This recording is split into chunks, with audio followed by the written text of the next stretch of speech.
서 5장입니다. 하나님의 말씀은 베드로전서 5장 7절부터 마지막 14절까지입니다. 베드로전서 5장 7절부터 14절까지입니다. 우리 한 절씩 교독하겠습니다. 너희 염려를 다 주께 맡기라. 이는 그가 너희를 돌보심이라.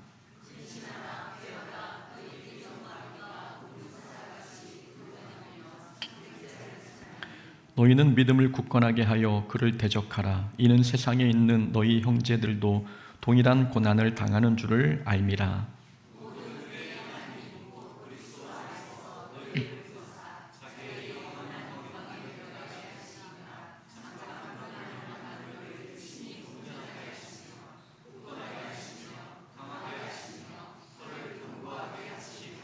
권능이 셋에 무궁하도록 그에게 있을지어다. 아멘.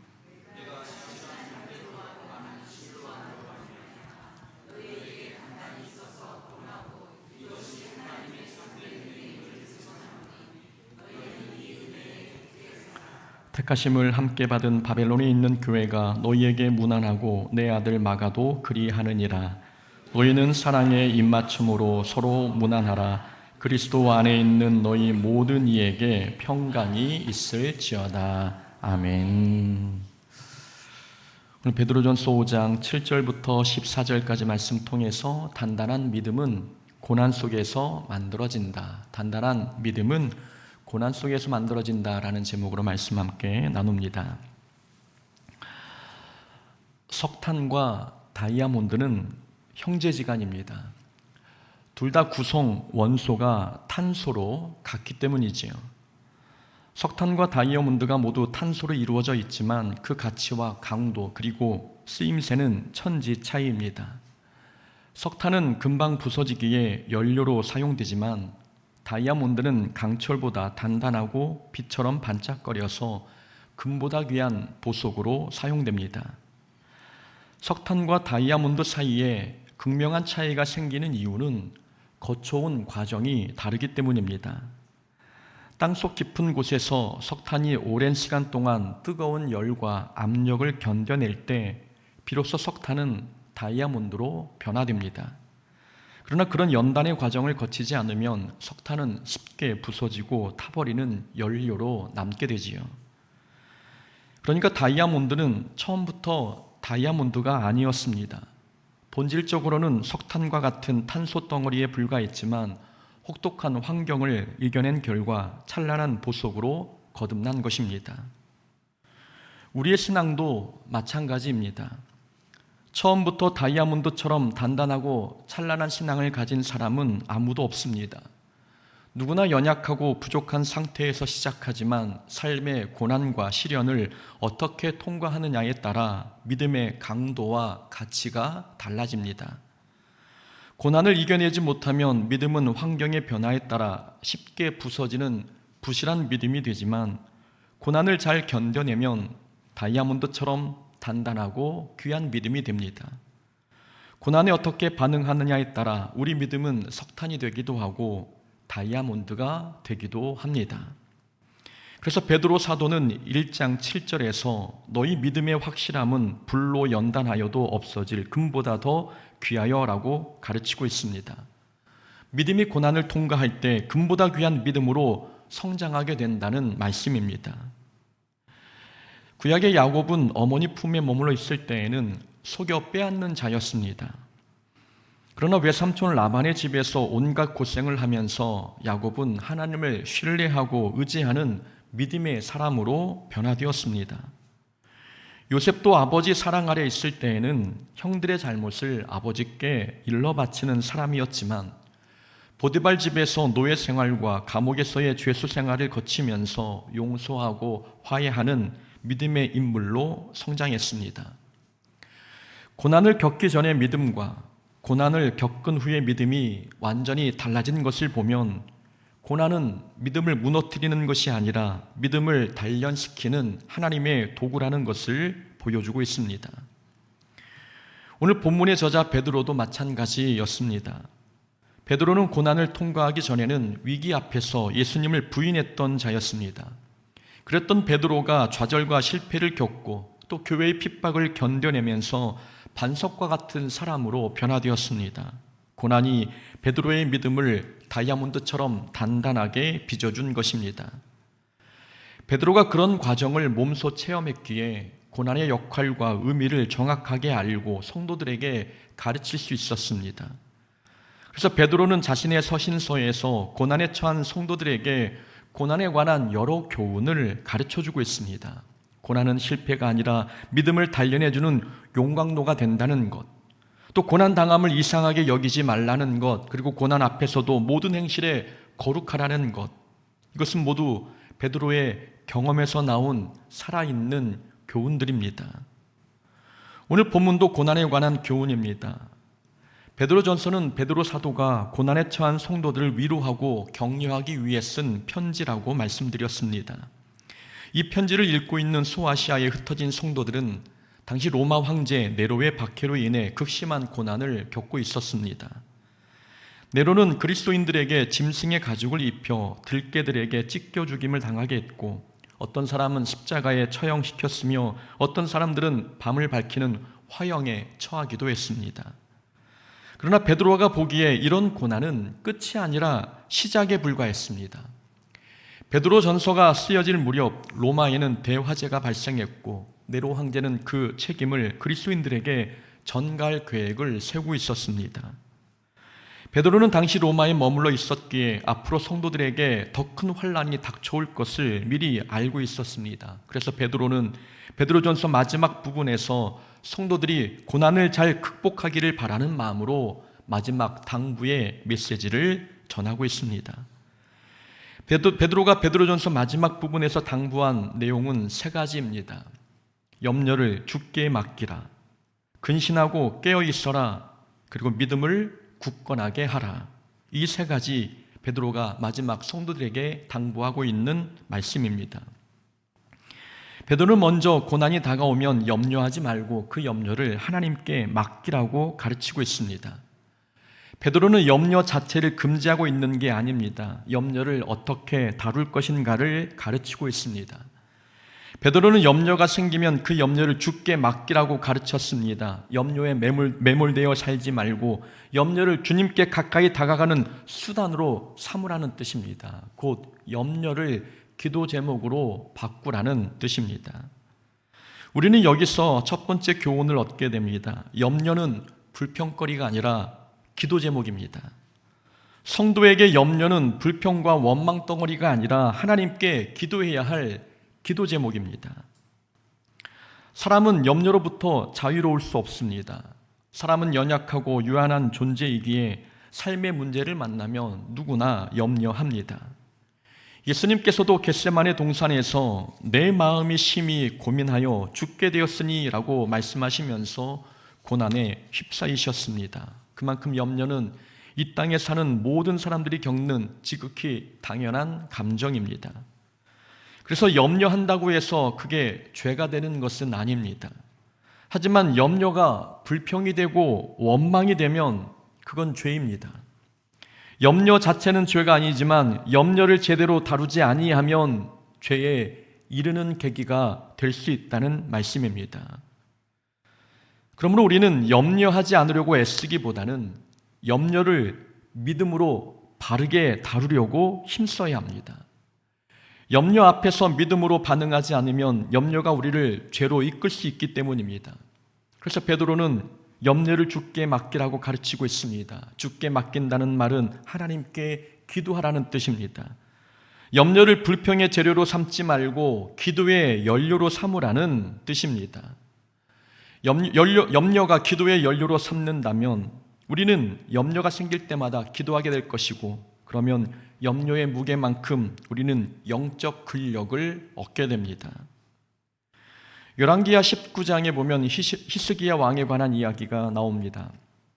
히스기야 왕이 남유다를 통치하고 있을 때에 남유다는 강대국이었던 아수르와 맞서고 있었습니다. 아수르의 왕 사네립은 이미 여러 도시를 점령했고 예루살렘으로 진군해 오고 있었습니다. 이 아수르 왕은 히스기야 왕에게 조롱의 편지를 보내 하나님이 너희를 구원하지 못할 것이라고 비웃었습니다. 히스기야는 그 편지를 들고 성전에 올라갔습니다. 그리고 편지를 하나님 앞에 펼쳐놓고 간절히 기도했습니다. 히스기야가 여호와의 전에 올라가서 그 편지를 여호와 앞에 펴놓고 여호와께 기도하여, 편지를 하나님 앞에 펼쳐놓았다는 것은 히스기야가 자신의 근심을 하나님 앞에 모두 맡겼다는 뜻입니다. 하나님께서 편지 내용을 몰라서 히스기야가 편지를 하나님께 펼쳐놓았겠습니까? 이 행동은 상징적인 의미가 있는 것입니다. 염려거리가 히스기야 왕에게는 기도 제목이었음을 보여주고 있는 것입니다. 히스기야 왕이 자신의 염려를 기도로 바꾸니 하나님께서 여호와의 사자를 보내 한밤중에 아수르 군대 18만 5천 명을 치셨습니다. 염려를 하나님께 맡기니 하나님께서 친히 해결해 주신 것입니다. 염려를 불평으로 풀려고 하면 문제는 결코 해결되지 않습니다. 염려는 불평으로 풀 게 아니라 기도로 하나님께 맡겨드려야 합니다.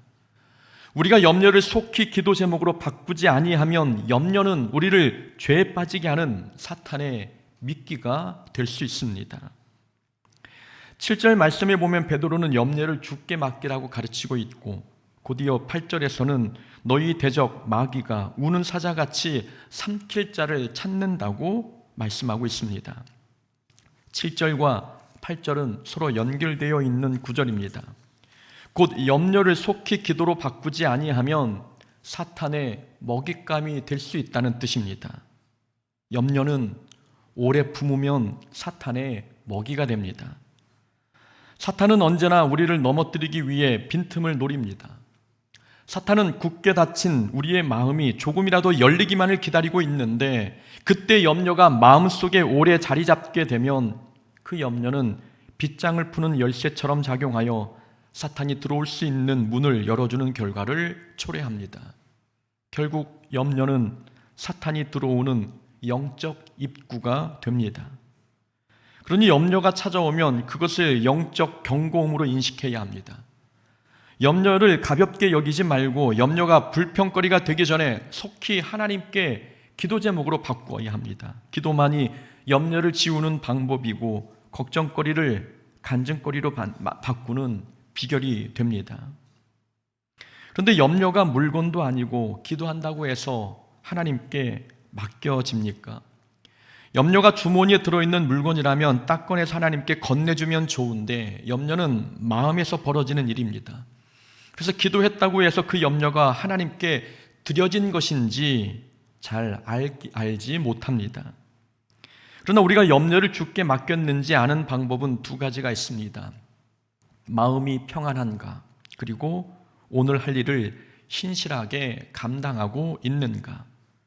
이 두 가지가 염려를 주께 맡겼는지 점검하는 방법입니다. 우리가 염려거리를 하나님께 기도로 하려면 우리 마음에 평안이 찾아옵니다. 아무것도 염려하지 말고 다만 모든 일에 기도와 간구로 너희 구할 것을 감사함으로 하나님께 아뢰라. 그리하면 모든 지각에 뛰어난 하나님의 평강이 그리스도 예수 안에서 너희 마음과 생각을 지키시리라. 염려하지 않고 기도하면 하나님의 평강이 우리 마음과 생각을 지키신다는 말씀입니다. 염려를 기도로 바꾸면 우리 마음에 평강이 임한다는 거지요. 이 평강은 우리를 염려케 하는 삶의 문제가 아직 해결되지 않을 때, 그때 우리에게 임하는 평강입니다. 문제가 해결되지 않았지만 기도 후에 마음에 평안이 찾아오고 있다면 그건 염려를 주께 맡긴 것입니다. 그러니 우리는 염려거리를 기도 제목으로 바꾸어 하나님께 기도해야 합니다. 하나님께 기도할 때에 우리 마음의 걱정, 근심이 평안으로 바뀌게 되는 역사를 체험하게 되는 것입니다. 또한 염려를 주께 맡긴 사람은 오늘 해야 할 일을 신실하게 감당합니다. 염려거리로 인해 해야 할 일을 뒤로 미루거나 걱정하며 시간만 흘려보낸다면 그 염려는 아직 하나님께 맡긴 것이 아닙니다. 염려를 주께 맡긴 사람은 하나님께서 오늘 내게 주신 삶을 성실하게 살아갑니다. 곧 염려를 기도로 바꾼다는 것은 내가 할 수 있는 영역을 하나님께 맡기는, 내가 할 수 없는 영역을 하나님께 맡기는 행동입니다. 나는 할 수 없으니 하나님께 맡겨드리는 이 행동이 염려를 기도로 바꾸는 행위입니다. 내가 할 수 없는 것은 하나님께 맡기고 내가 지금 해야 할 일에 최선을 다하는 것, 이런 태도가 주께 염려를 맡긴 사람에게 나타나는 태도입니다. 염려를 기도로 바꾼 사람은 문제 속에서도 평강을 누리고 주어진 오늘의 삶을 믿음으로 살아가는 것입니다. 또한 베드로 사도가 고난을 겪는 성도에게 당부한 두 번째 내용은 근신하고 깨어있으라는 당부의 말씀입니다. 근신하라, 깨어라, 너희 대적 마귀가 우는 사자같이 두루 다니며 삼킬 자를 찾나니. 베드로는 고난당하는 성도에게 마귀를 조심하라고 말씀하고 있습니다. 고난당하고 있는 성도에게 갑자기 마귀 이야기를 꺼낸 이유는 성도가 당하는 고난은 단순한 어려움이 아니라 영적 전쟁이기 때문입니다.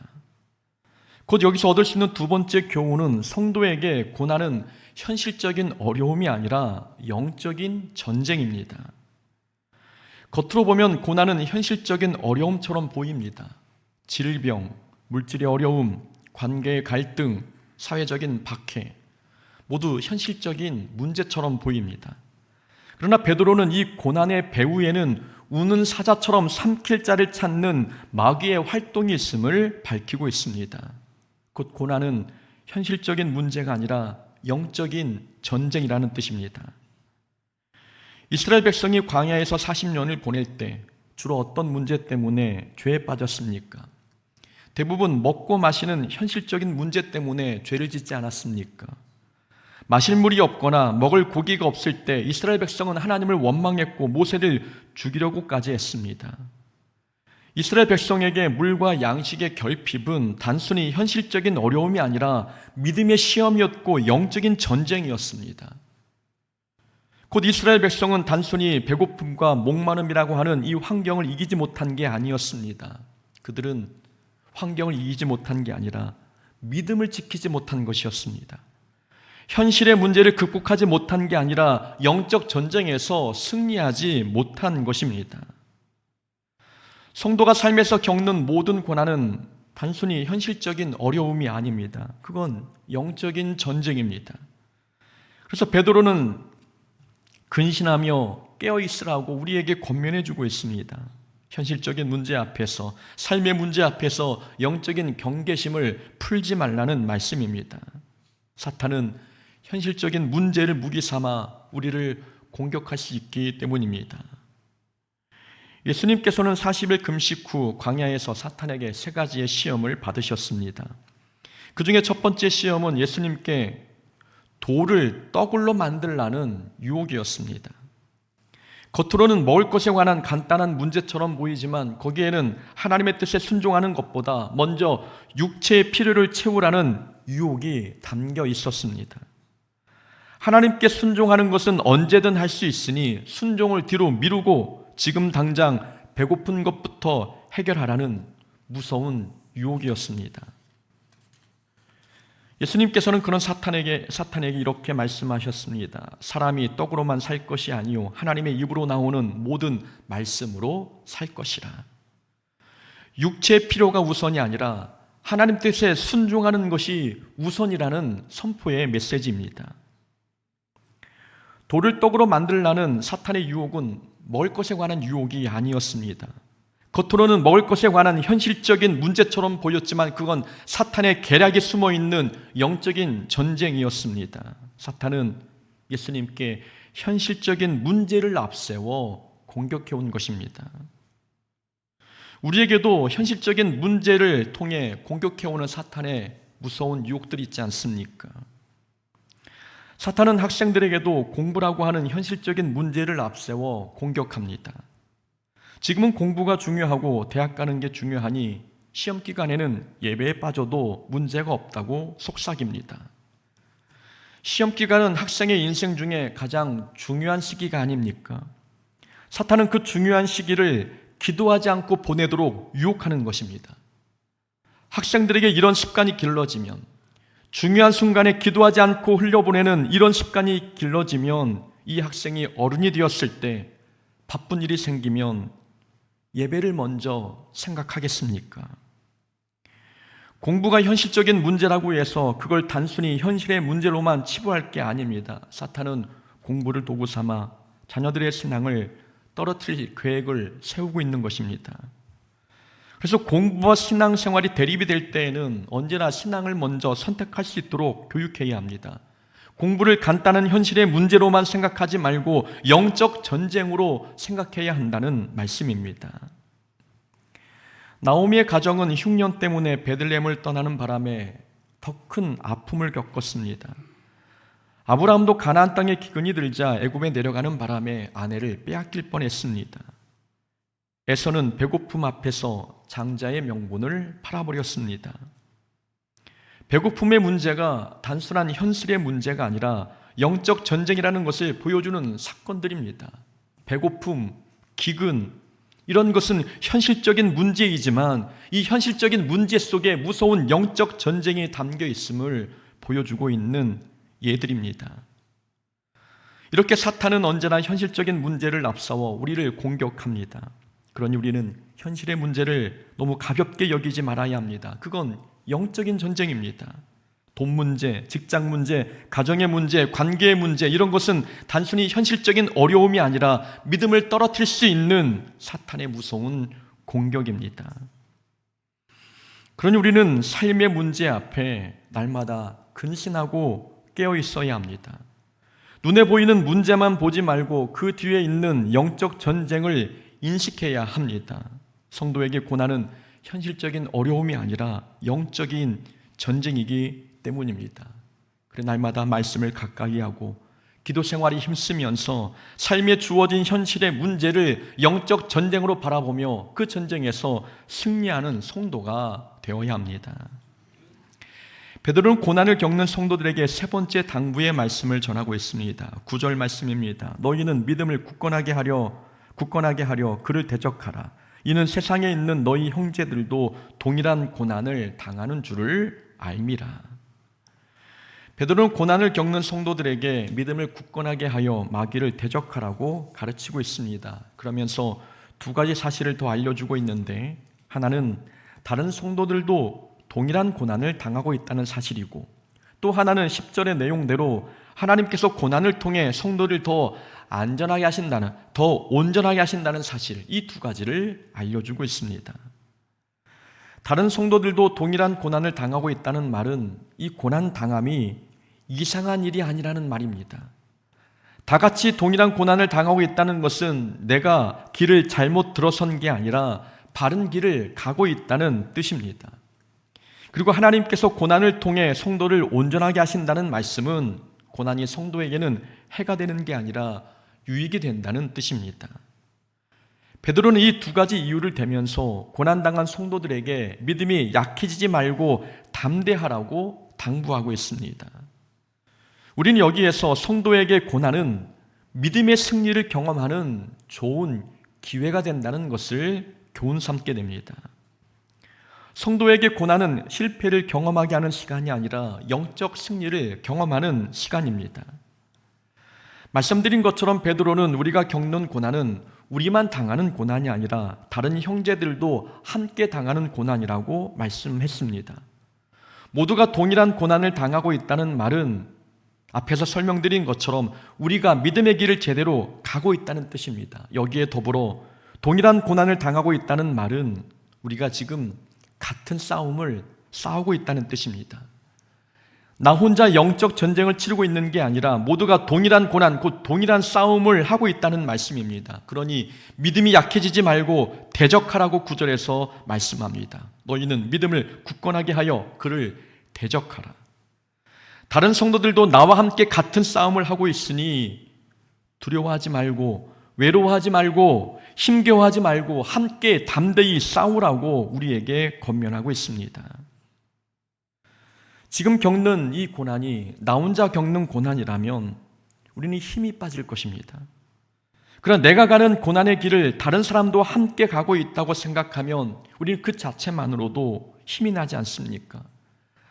나만 고군분투하는 싸움이라면 힘이 빠질 텐데 우리가 함께 싸우고 있다고 생각하니 용기와 담대함이 생깁니다. 그래서 성도의 교제가 중요한 것입니다. 성도의 교제는 단순히 노는 게 아닙니다. 각자가 삶에서 겪고 있는 영적 전쟁 이야기를 듣고 위로하며 격려하는, 그래서 승리의 노하우를 배우는 시간이 성도의 교제 시간입니다. 간혹 다른 사람과 대화를 하다 보면 나만 힘든 줄 알았는데 나보다 더 힘들게 사는 사람을 알게 될 때가 있지 않습니까? 그런데도 그 사람은 믿음으로 잘 이겨내는 모습을 볼 때에 반성하게 됩니다. 나도 다시 정신 차리고 열심히 신앙생활을 해야 되겠다라는 다짐이 들 때가 있습니다. 이런 현상이 일어나는 이유는 우리가 같은 싸움을 싸우고 있는 동역자이기 때문입니다. 그래서 성도의 교제는 영적 승리의 지혜를 배우는 시간입니다. 그러므로 성도에게 고난은 믿음의 승리를 경험하는 좋은 기회가 되는 것입니다. 또한 하나님께서 우리가 당하는 고난을 통해 영적 유익을 얻게 하십니다. 10절의 말씀처럼 너희를 친히 온전케 하시며 굳건하게 하시며 강하게 하시며 털을 견고하게 하시리라. 하나님께서는 고난을 만난 성도에게 이 고난을 통해 이전보다 믿음을 더 온전하게 하시고 굳건하게 하시며 강하게 하시고 견고하게 하시겠다고 말씀해 주십니다. 고난이 우리에게 해가 되는 게 아니라 유익이 되게 하신다는 말씀입니다. 하나님께서 고난을 선한 도구로 사용하시는데 우리가 두려워할 필요가 무엇이 있겠습니까? 고난이 우리에게 유익이 된다면 그 자체가 우리에게 영적 승리 아닙니까? 그러니 고난 앞에서 우리는 두려워할 필요가 없습니다. 고난 앞에서 믿음이 약해질 이유도 없습니다. 고난은 우리를 무너뜨리는 시험거리가 아니라 우리를 세우기 위해 하나님께서 사용하시는 연단의 도구이기 때문입니다. 하나님께서는 고난을 통해 우리의 성품을 빚으시고 믿음을 견고하게 하시며 어떤 환경에도 흔들리지 않는 견고한 믿음의 일꾼으로 거듭나게 하십니다. 그러니 고난 속에서 절망하지 마십시오. 오늘의 고난은 내일의 견고한 믿음을 위한 하나님의 손길입니다. 고난이 깊을수록 하나님의 손은 더 가까이 와 있고 눈물이 많을수록 그 눈물을 닦아주시는 주님의 사랑은 우리에게 더 뜨겁게 임할 것입니다. 그러니 고난을 만났다면 두려워하지 마시고 담대하게 믿음의 싸움을 싸워나가야 합니다. 믿음으로 영적 전쟁을 싸워나갈 때 우리 믿음은 그 고난 속에서, 그 영적 전쟁 속에서 다이아몬드처럼 견고해질 것입니다. 고난을 통해 믿음을 단단하게 만들어가는 믿음의 사람 되기를 주의 이름으로 축원합니다. 아멘.